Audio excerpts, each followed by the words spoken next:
News plus junior journalist programme के अंतर्गत Malviya sector 10 स्थित अहम एंड मॉडर्न पब्लिक स्कूल में वरिष्ठ शिशु रोग विशेषज्ञ डॉक्टर विवेक शर्मा विद्यार्थियों से रूबरू हुए तथा उन्हें चाइल्ड साइकोलॉजी के बारे में बताया। इस दौरान विद्यार्थियों ने डॉक्टर विवेक शर्मा से विभिन्न सवालों के माध्यम से इंटरेक्शन किया। आपने अपनी पढ़ाई कहाँ से पूरी करी है? मैंने गवर्नमेंट स्कूल से की थी बेटा, गवर्नमेंट स्कूल से। और सर आपने अपनी पढ़ाई के प्रति क्या संघर्ष किया है, कुछ बताइए। मैंने मेरी पढ़ाई के प्रति कुछ संघर्ष नहीं किया। हमारे टीचर्स कुछ ऐसे रहते जिन्होंने जो चीजें मैं आपको बता रहा हूँ यही चीजें हमें बताई गई थी। अब मैं आपको एग्जांपल देता हूँ। एक इंग्लिश सबने पढ़ी है, 6th में भी इंग्लिश पढ़ी है, 7th में भी इंग्लिश पढ़ी है। मैडम आप भी गौर करना, हमारे एक टीचर थे इंग्लिश के, तो एक टॉपिक होता है डायरेक्ट इनडायरेक्ट। डायरेक्ट इनडायरेक्ट होता है जिसको कई बार बहुत दिक्कत आती है अपने को करने में, है ना। डायरेक्ट इनडायरेक्ट में बहुत दिक्कत आती है। तो हमारे एक टीचर थे तो इंग्लिश के 7th क्लास में, तो मैंने उनसे पूछा कि मैंने कहा सर ये डायरेक्ट इनडायरेक्ट में बहुत प्रॉब्लम आती है, इतना पढ़ने के बाद भी गलत हो जाते हैं एग्जाम में। तो मैं आपको एक दोहा बता रहा हूँ, जैसे कबीर के दोहे होते हैं ना, वैसे मैं आपको 2 लाइन का एक दोहा बता रहा हूँ। ये दोहा आप याद रखोगे तो आपको कभी भी डायरेक्ट इनडायरेक्ट में दिक्कत नहीं आएगी। दोहा इस तरह से था, आई को कर दीजिए कर्ता के अनुसार। हिंदी में सबको आते हैं, कर्ता ने कर्म को पढ़े ना सबने, तो आई को कर दीजिए कर्ता के अनुसार और यू को कर दीजिए कर्म पुरुष अनुसार। कर्म पुरुष समझ गए ना, यू। आई को कर दीजिए कर्ता के अनुसार और यू को कर दीजिए कर्म पुरुष अनुसार। ही और शी में है नहीं कोई अदल बदल की बात। यही है डायरेक्ट इनडायरेक्ट का राज। आप इससे करके देख लें, हर डायरेक्ट इनडायरेक्ट हो जाएगा अगर आपको नहीं आ रहा होगा। कर दीजिए कर्ता के अनुसार,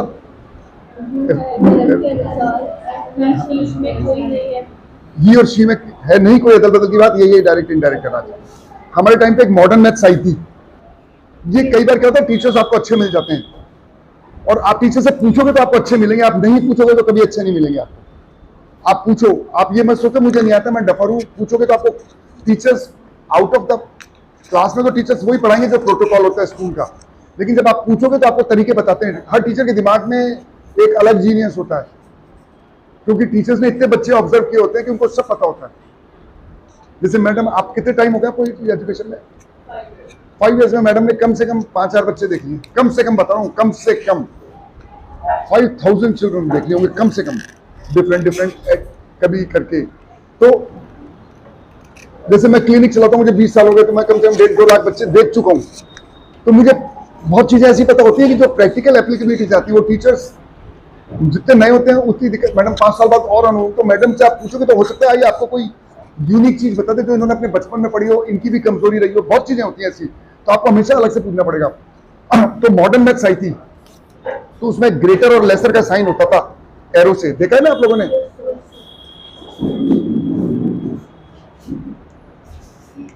जैसे 55 is greater than 25, 25 is lesser than 55। तो ये क्या, हमें डायरेक्शन सेंस में बहुत दिक्कत आती थी इसमें यार। ये नया नया आया था, मॉडर्न मैथ्स कहलाती थी उस समय। अब ये कॉमन चीज है, मैं इसलिए बता रहा हूँ। तो जब हमने उनसे पूछा सर से, और वो अंग्रेजी के सर नहीं बताया, कहा यार तुम मैथ्स ढंग से नहीं पढ़ते क्या? नहीं, हमने कहा सर मॉडर्न मैथ्स में बहुत दिक्कत है। अरे कुछ नहीं है मॉडर्न मैथ्स यार। वो बोले, इंग्लिश वाला टीचर बोला हमसे। हमने कहा क्यों? कहता ये कोनी है, ये तो जो स्ट्रांग है वो कमजोर को कोनी मार रहा है। तो 55 ज्यादा है, 25 को मैं कोनी मार रहा है इसको, और 25 कमजोर है तो उसको ये 55 कोनी मार रहा है। तो जो पावरफुल है वो एल्बो से दूसरे को गिरा देगा। तो ये हमारे दिमाग में बैठ गया। फिर धीरे धीरे सीख तो जाते ही आदमी। ये चीजें क्या आपको टीचर से डिस्कस करनी पड़ेगी। टीचर्स आपको तरीके बताते हैं, आपको याद नहीं हो रहा आप मैडम से डिस्कस करो, पूछो, 10 मिनट में बता देंगे आपको, 5 मिनट बता देंगे। ये याद नहीं हो रहा, कहेंगे ये तो पढ़ो, 3 चीजें पढ़ो, लेकिन आप पूछोगे नहीं तो कौन बताएगा। और आप सिर्फ ये सोचो मैं लिख के ले जाऊँ, ये ले जाऊँ और थोड़ा सा एग्जाम के टाइम पे पढ़ के आ जाऊँ और लिख दूँ, नंबर आ जाए, बाकी किताबें दूर मस्त रहो, कोई मतलब नहीं किताबों से, अपन तो पास हो गए, नंबर अच्छे आ गए। तो लाइफ में अपग्रेडमेंट किसी का भी नहीं होता, अपग्रेडमेंट तो उसी का होगा। मैं आज भी लोगों से कहता हूँ कि शिक्षकों की लाइफ इतनी अच्छी है, ये मैडम की लाइफ है। मैडम ने 10 पढ़ा होगा अपने बचपन से अब तक, लेकिन ये 100 पब्लिक में ट्रांसफर कर रही है। कितनी नॉलेज ट्रांसफर हो रही है, कितने लोग पढ़ के निकल रहे हैं। तो ये चीजें क्या, प्रैक्टिकल एबिलिटी आपकी कितनी है, इस पर डिपेंड करता है। हाँ। सर मेरा ये क्वेश्चन है कि जैसे आजकल काफ़ी बीमारियां आ रही है, तो हमें हमारी हेल्थ को कैसे केयर करनी चाहिए, हमारी हेल्थ की, जिससे हम सही रहे और स्वास्थ्य। नंबर वन, बिल्कुल ठीक है, बैठो आप या खड़े रहो ताकि पता चले। नंबर वन, आपकी अवेयरनेस कितनी है हेल्थ के प्रति। हेल्थ के प्रति मैं किसी बच्चे की अवेयरनेस ही नहीं देखता। मैं देखता हूँ बच्चे मोबाइल लेके घूम रहे हैं। मोबाइल लेके घूमने में बुराई नहीं है, एक लिमिटेड टाइम करना चाहिए, क्योंकि समय के साथ हमें अपग्रेड होना पड़ेगा।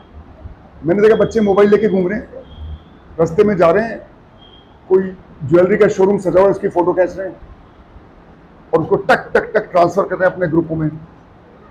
इधर से गए, कोई सेलिब्रिटी दिख गई, उसके साथ सेल्फी ले ली। इधर गए, उधर देखा, ग्रुप फोटो कर ली, 6-7 दोस्त मिल गए, आ जाओ सेल्फी ले ली, वो फोटो ले ली, वो ट्रांसफर कर दी। कितने ऐसे बच्चे हैं जिन्होंने हेल्थ के बोर्ड और अवेयरनेस बोर्ड रास्ते में लिखते हुए दिखे हो, डिस्पेंसरी के बाद फोटो खींचे हो। ईमानदारी से बताना, झूठ मत बोलना, एक भी बच्चा नहीं होगा। किसी ने की डेंगू फैलता है, उस बोर्ड की फोटो कितनों ने ली है?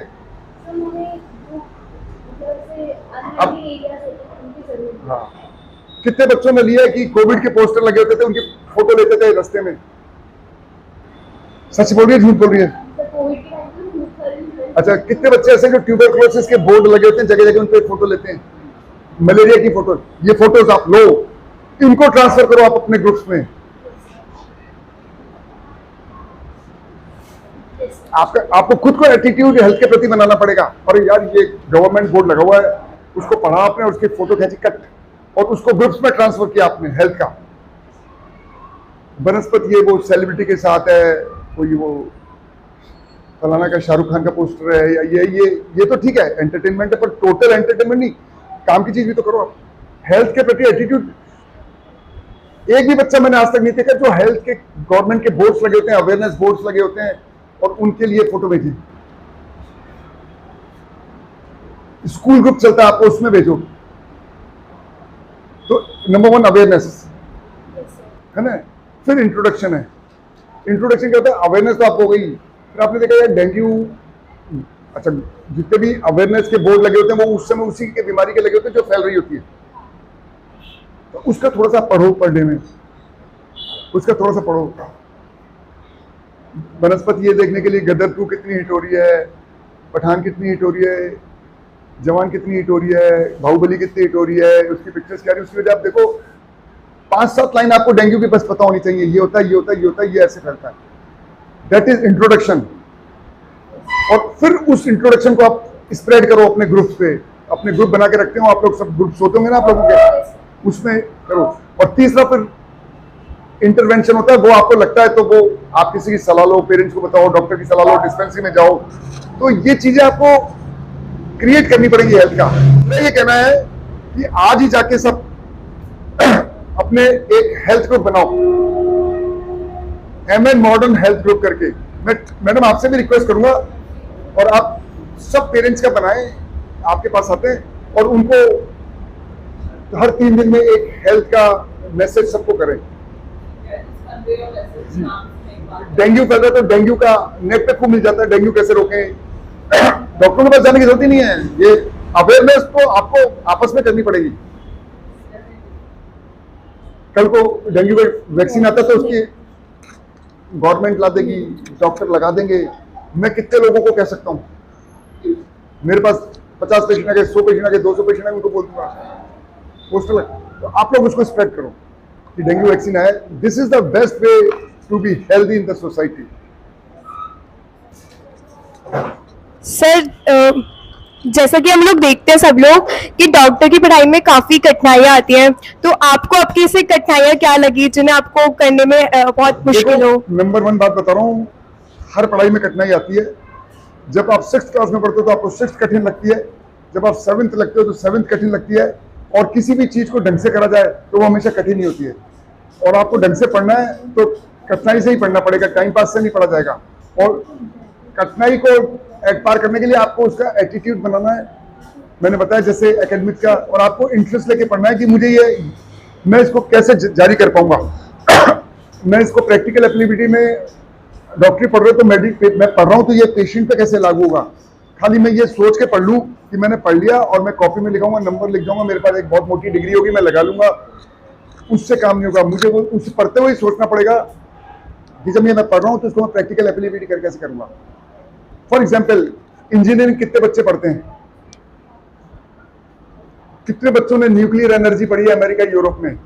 ये जितने भी बड़े साइंटिस्ट थे जिनको न्यूक्लियर के लिए नोबेल प्राइज मिला है, क्या इनको ये पता था कि जब हम पढ़ रहे हैं तो हमारी ये न्यूक्लियर विज्ञान हमसे लेके ये बम फोड़ने के काम आएगी? क्या उन्होंने इस डिस्ट्रक्शन के लिए थोड़ी पढ़ाई की थी? उन्होंने सोसाइटी की सर्विंग के लिए पढ़ाई की थी। तो आपको सर्विंग के लिए पढ़ाई करनी है, डिस्ट्रक्टिव के लिए पढ़ाई नहीं करनी है। आपको हर चीज ये सोचना मैं फायदा कैसे करूं, मेरा खुद का फायदा और प्रैक्टिकल एबिलिटी कैसे पढ़ूं और ज्यादा से ज्यादा लोगों से करूं, और ज्यादा से ज्यादा लोग मैं पढ़ रहा हूं उससे। बीइंग अ डॉक्टर मैं हूं, क्लिनिक चलाता हूं, फीस भी लूंगा, सब करूंगा, पर मैं चाहूं कि कैसे मैं इकोनॉमिकल प्रॉपर इलाज दूं और किस इनकम ग्रुप को क्या इलाज देना है, ये सोच के मैक्सिमम लोगों को फायदा हो, ये हमें थॉट प्रोसेस करना पड़ेगा। तो हमारे लिए पढ़ाई हमेशा अच्छी हो जाएगी। जैसे अभी चाइल्ड साइकोलॉजी की क्लास हो रही है, तो एक चाइल्ड की साइकोलॉजी क्या होती है? मतलब अगर कोई बीमार है तो आप उसको प्रोत्साहित कैसे करते हैं? बीमार है तो प्रोत्साहन करने की जरूरत नहीं थी। बीमार होने में उसको proper treatment, proper diet, proper isolation, proper rest दिया जाता है, और हर बीमारी का इलाज अपनी प्रोटोकॉल के हिसाब से होता है और वो बच्चे ठीक होते हैं।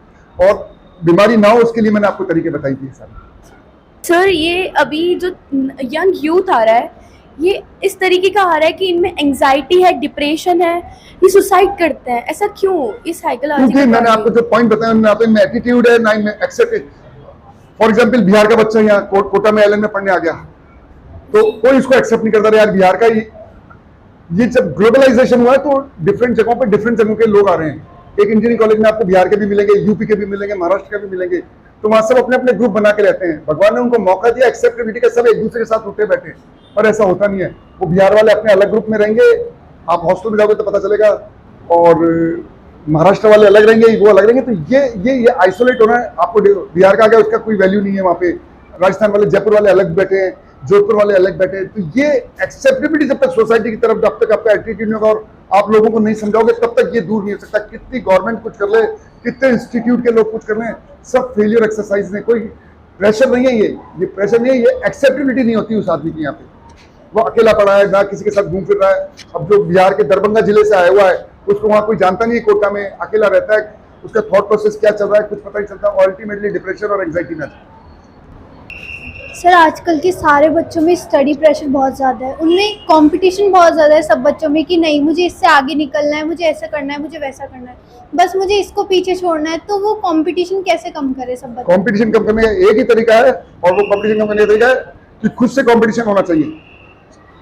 मेरा आज की पोजीशन ये है, मेरी कल की पोजीशन ये है। Every individual is different, every individual is different, every individual का पोटेंशियल डिफरेंस होता है, अचीवमेंट डिफरेंट होते हैं। मैं आज, मेरे साथ एक बच्चा पढ़ता था, उसकी परसेंटेज मेरे से ज्यादा आती थी 8th में, और मेरी आई थी 68% और उसकी आई थी 88%, और उसने आर्ट्स ली थी। उसने यार मैं आर्ट्स लूंगा, साइंस में कोई दम नहीं है। उस समय जब सब साइंस लेते थे, और वो आज फिर आर्ट्स के बाद उसने एमबीए कर लिया अपने आप ही कहीं जाके, और आज वो सैमसंग का पूरे एशिया का वाइस प्रेसिडेंट है, और मैं यूके ही हूँ। उसका अपना पोटेंशियल अलग था। तो सबका अपना पोटेंशियल होता है, आपको अपना पोटेंशियल पहचानना है। मैं एक छोटी सी कोट बता रहा हूँ। एक बहुत बड़ा इंग्लिश का ऑथर था, कितनों ने नाम सुना है बताना? Mark Twain.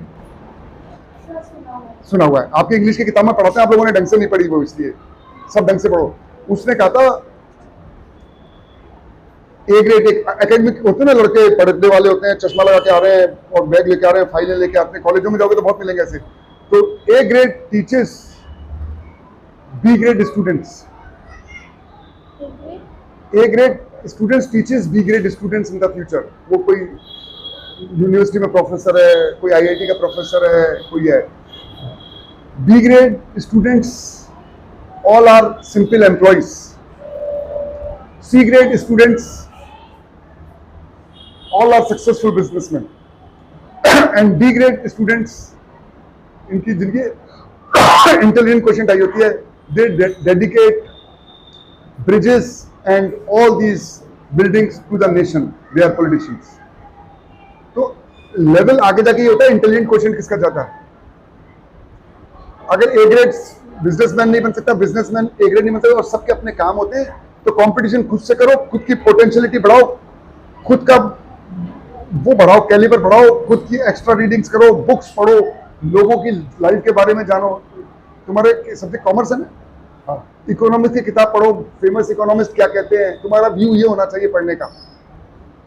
और नंबर जितने आएंगे वो आएंगे, और दूसरे से कंपटीशन नहीं है। और व्यू बना के अपना व्यू बड़ा बनाओ खुद, और ब्रॉड बनाओ, यही एक, और सेल्फ कंपटीशन में रहो हमेशा। सर मेरा ये क्वेश्चन है कि आजकल स्टडी प्रेशर इसलिए बढ़ रहा है क्योंकि पेरेंट्स उनको बहुत ज़्यादा फोर्स करते हैं कि इससे कंपटीशन तुम्हारा ज़्यादा, और वो कंपैरिजन बहुत ज़्यादा करते हैं। तो इस चीज़ को हम कैसे कम करें? इसके लिए बहुत दिक्कत की बात है, दुर्भाग्य की बात है। पेरेंट्स ऐसे हैं, पेरेंट्स को आपको समझाना पड़ेगा, पेरेंट्स को आपको समझाना पड़ेगा कि मेरी कैपेसिटी ये है, मैं इतना पढ़ूंगी और मैं इसमें मैक्सिमम रिजल्ट ये ला सकती हूँ। और टीचर से डिस्कस कर रहे हैं, आप भी आओ, टीचर से डिस्कस करो। और किसी से कंपैरिजन वो नहीं कर सकते, पड़ोसी से या भाई से, ये कजिन से कंपैरिजन कभी मत करो। ये कंपैरिजन जो है that is always a disaster. Sir साथ ही में ये जब इनको हम ये चीज़ समझाते हैं ना, तो ये लोग हमको फिर पेरेंट्स हमको ऐसे बोलते हैं कि तुम हमसे ज़्यादा ज़बान लड़ा रहे हो, तुम हमको ऐसे बोल रहे हो, तुमको हाँ। तमीज़ नहीं है एंड ऑल, बिकॉज फेस करना बहुत मुश्किल हो जाता मैं है। स्कूल वालों से रिक्वेस्ट करूंगा भी, सबसे प्रिंसिपल मैम से भी, कि इस तरह की वर्कशॉप पेरेंट्स के लिए भी की जाए, ताकि पेरेंट्स को थोड़ी समझ बैठे कि क्या करना है, बच्चों के साथ कैसे बिहेवियर करना है। मैं रिक्वेस्ट करूंगा प्रियंका मैम से अभी कि वो इस तरह की वर्कशॉप्स भी रखें जिसमें मैं बोलूंगा। सर क्या आपको ऐसा लगता है कि आपकी कुछ योजनाएं, कुछ लक्ष्य अधूरे रह गए हैं अभी? देखो, आदमी जितना ग्रो करता है उसको हमेशा लगता है कि मेरी योजना अधूरी रह गई, और जब तक ये मन में भावना नहीं रहेगी खुद के लिए, जब तक वो आदमी ग्रो नहीं करेगा। लेकिन हमें आगे बढ़ना है बाय प्रॉपर मीन्स। हमें एकेडमिकली भी आगे बढ़ना है, हमें इकोनॉमिकली भी आगे बढ़ना है, हमें फिजिकली भी आगे बढ़ना है। फिजिकली का मतलब कैसे? नहीं, वो तो हेल्थ है, वो एक हेल्थ का असर। एक ये, अरे यार मैं तो सिंपल आदमी हूँ, फटे हुए कपड़े से ही काम चल जाएगा। जो अपने इकोनॉमिक स्टेटस उसमें हम बेस्ट रहें, बाल बना के रहें, हेयर स्टाइल भी रखें, अपनी पर्सनैलिटी को अच्छा बना के रखें। ये नहीं अरे यार मैं तो एकेडमिकली आगे बढ़ना है, इकोनॉमिकली आगे बढ़ना है, फिजिकली आगे बढ़ना है, एंड स्पिरिचुअली आगे बढ़ना है। स्पिरिचुअली जो है वो डायरेक्ट एक्सेप्टेबिलिटी पे आके खत्म हो जाता है ना। और by proper means, not by improper means. तो ये तो हमेशा रहेगी कि मैं ग्रो करूं, लेकिन grow in by proper means, और इन चार चीजों में हमेशा करना चाहिए, एक ही चीज में नहीं। कोई अगर एकेडमिकली आगे बढ़े जा रहा है, फिजिकली आगे नहीं बढ़ रहा, एकेडमिकली और इकोनॉमिकली आगे नहीं बढ़ रहा, और स्पिरिचुअली आगे नहीं बढ़ रहा, तो वो growth improper and psychological disorder है। News plus Rajasthan junior journalist class में आप हमारे बीच में आए, हमें आपसे मिलकर बहुत अच्छा लगा, और आपने जो हम सबको बताया वो हम सबके लिए बहुत ज़्यादा यूज़फुल है। धन्यवाद। आज बच्चों के साथ इंटरेक्शन करके मुझे बहुत अच्छा लगा, और न्यूज़ प्लस राजस्थान के इस प्रयास को मैं बहुत सराहनीय कार्य मानता हूं, और उनको बधाई देता हूं कि बच्चों से इंटरेक्शन हुआ, और ये रेगुलर इंटरेक्शन समाज में बढ़ता जाना चाहिए, और स्कूल्स में भी होना चाहिए, सब समाजों में होना चाहिए, सरकारी प्राइवेट स्कूल्स, पूरे स्टेट के स्कूल्स में होना चाहिए। और आगे बढ़ते बढ़ते ये प्रोग्राम इतना सक्सेसफुल मैं चाहता हूँ ऑल ओवर द नेशन हो, और बच्चों का पार्टिसिपेशन बहुत अच्छा रहा, और बच्चों के जो क्वेश्चन पूछे मैंने उनको आंसर भी बताया, और बच्चों की एक्सेप्टेबिलिटी मेरे आंसर्स के प्रति बहुत अच्छी रही। तो मैं बच्चों को भी बधाई देता हूँ कि आप पूरे अपडेट थे एंड आप जागरूक थे।